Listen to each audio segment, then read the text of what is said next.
At iniisip ko rin na umakyat sa Korte Suprema kapag binasura pa rin ito at tuloy-tuloy nila malabag ang iba't ibang batas at due process.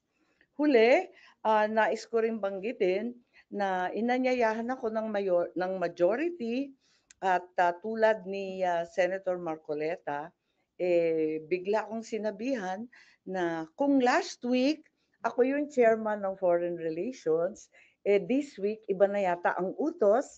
Kapag hindi ako maging majority, hindi pwedeng maging chairman ng Foreign Relations. Hindi naman ako kapito ko sa position, okay lang yun. That's it. Hello. So ang decision nyo is to remain with the minority even if that means you're gonna lose yung Foreign Relations Committee. Oo, Tama yeah. po. Oo. So Ganyan talaga eh. What committees po yung stay with you po? Parang wala. Ah, So far wala eh. Wala pang binibigay.